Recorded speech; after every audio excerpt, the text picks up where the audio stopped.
This is Numbers Don't Lie, powered by Sofascore, a show for football nerds. And Nico, the question we are asking today is, does the Super League already exist?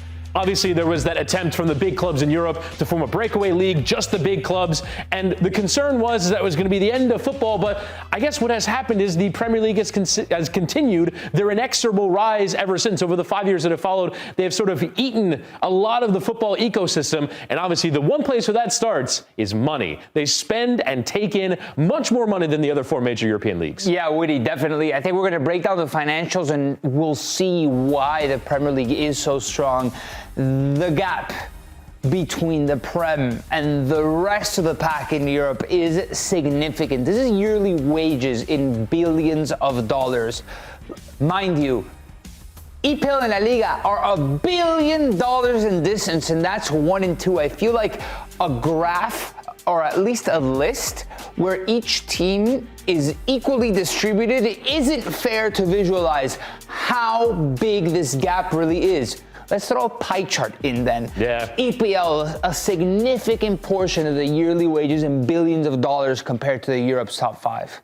Yeah, obviously it's 34% relative to the rest of the competition. And I think you look at some of the major reasons why over this period. You had the COVID pandemic, which I think put a lot of clubs up against it financially. Barcelona and Juventus, to name two, that were big spenders, big transfer fees, big wages, and all of a sudden they realize we can't do this. The amount of debt that we're carrying is ridiculous. So they have spent more reasonably, and so those numbers have gone down for them. Let's remember that the team that really spearheaded this was Real Madrid through Florentino Perez, a publicly owned entity. In Bundesliga, with a 50+1 rule where the majority needs to be public shareholders instead of private shareholders, and in EPL, we see these consortiums that are multi-billion-dollar consortiums of the richest people in the world putting all of their assets together to be able to purchase these clubs. And not only that, you have the backing to go out and buy some of the best players. I mean, Real Madrid has found a way to attract the best players in the world, and so has Bayern, another one of those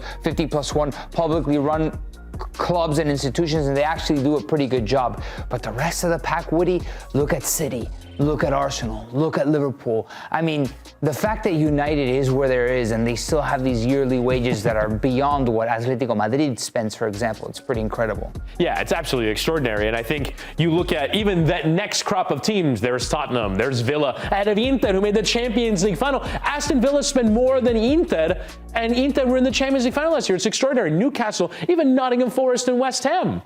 These are relegation candidates. Yeah. Nottingham Forest and West Ham, less so, I think, as the season progresses for Nottingham Forest. But if Nottingham Forest is basically spending as much as Roma, who have Champions League aspirations, Scudetto aspirations. Yeah, it's absolutely wild. And I think in some ways this is defining how the Premier League have sort of won the football wars. I think they have captured the imagination of the rest of the world. Obviously, within Italy, Serie A is the most popular league. But in the rest of the world, where you can kind of pick and choose what football you want to watch, the Premier League is the league that has won. Yeah, definitely. I mean, this is staggering, really. And not only that, there's an attractive product. It's broadcast and it's televised, really nice. The complete package is incredible. But, I mean, you're going to look at these transfer fees paid by teams not completing the Champions League, and you say, sure, it's top-heavy because a lot of these teams are in Champions League. They spend a lot.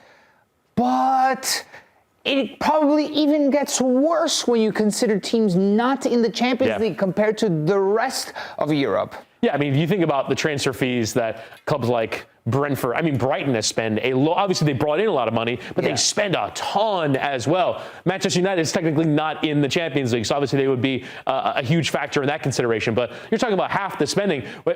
For me, the most startling number is the La Liga number, because you mentioned they're second in wages.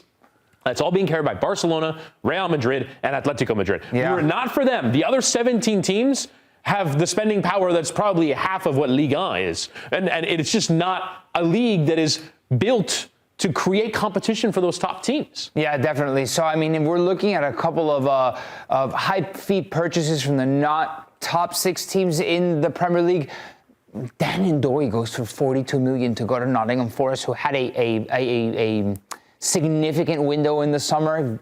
Given where they're at, I think it's a little bit of an anomaly. We expect Nottingham Forest to be They're 17th in the Premier League right now. Again, we just mentioned this. These are teams that are towards the bottom of the table, and they're paying $40 million for a Jean-Claire Todibo. This is, I mean, not Crystal Palace Yeah. was able to take Jeremy Pino away from Villarreal.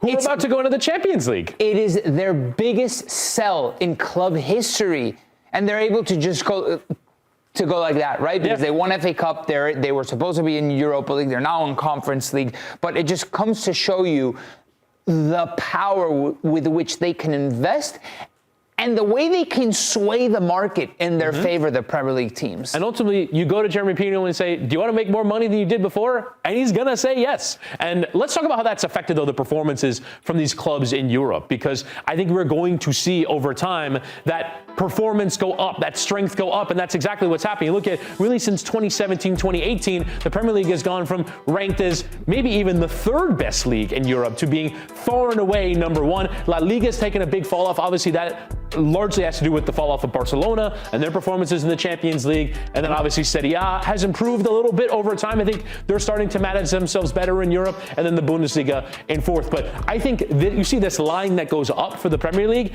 it only goes further up from here in terms of the UEFA Coefficient. Yeah, obviously for the UEFA Coefficient, we need to consider the last 5 years from that point. So if you're looking at 2016, you're considering the last 5 seasons before 2016.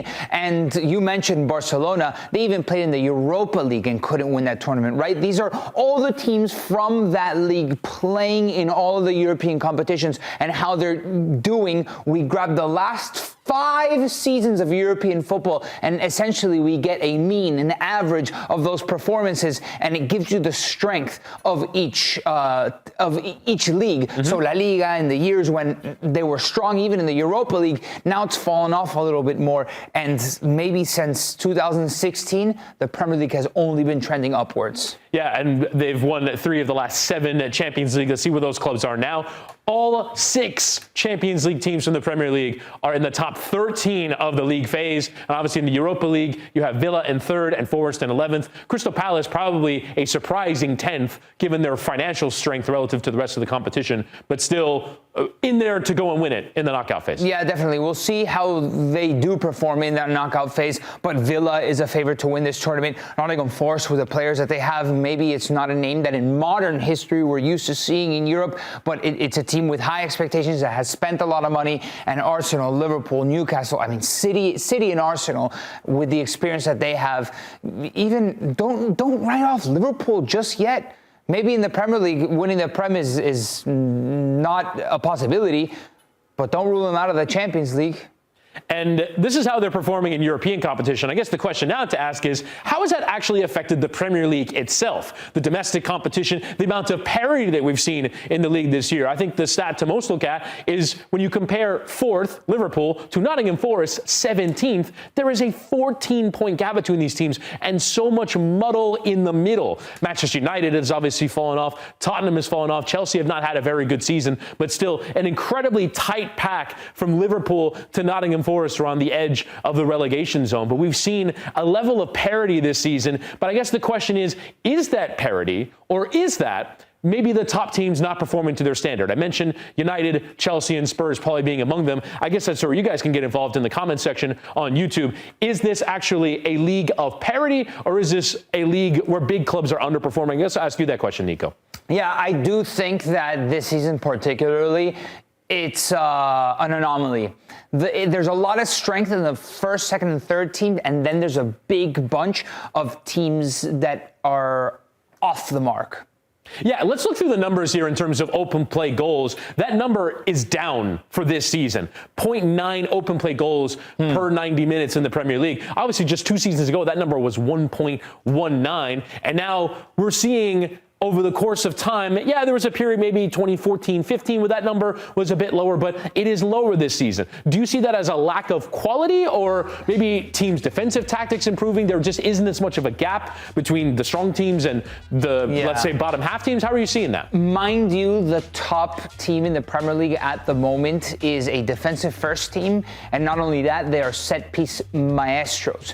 I'm looking at a trend that has been rising for the last 10 years, almost exaggeratedly so in that 23-24 season. And to some point, there is going to be an adjustment. All right, We can't just be back and forth every single game. We can't just have this gung-ho style of football. There's a lot more games for these Premier League teams in a calendar, in a season, in a campaign. It is exhausting. So I do think there's some sort of adjustment, especially when the trendsetters are leading the league right now and they're defensive first. And I think as well, you can talk about the style of play as it relates to the league. I think this is where this graphic comes in. You're going all the way back 15 years ago. Number of open play shots per game was at over 10. That number has steadily declined over time, had a little bit of an increase 2 seasons ago, but we're right back at 8.4, which is the lowest over this period. I think a major part of this, we're on a show for football nerds. The analytics have played a huge part of this. I think there's a real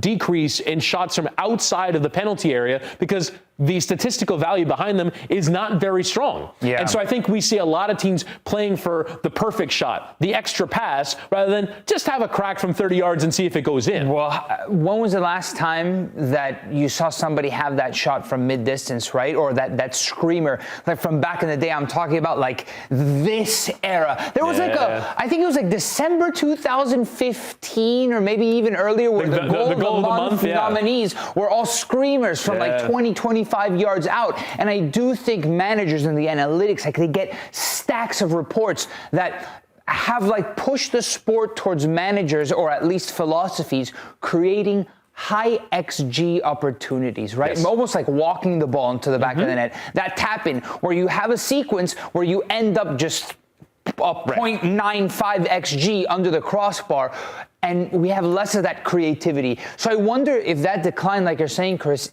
is attributed a lot to that, to like this almost scientific thinking of behind the trying game, to perfect it through the numbers, instead of like that feeling to try to just have hit one, it. son. Shoot. Hit it. When was the last time you heard everybody go shoot? Right. And that guy takes a shot. No one's in the crowd going, that's only a 0.02 XG value. It's a bad shot. No one's doing that. But yeah, obviously the style of play has changed in the Premier League. The competition has changed, and that's because the amount of money that comes in. Is it the Super League already? React in the comments. Hey, thanks for watching this video from Numbers Don't Lie. Be sure to catch our show every Monday at 5 p.m. on YouTube. And for news and insights from leagues all around the world, including Serie A, EFL, and all UEFA competitions, both men's and women's, don't forget to sign up for Paramount+.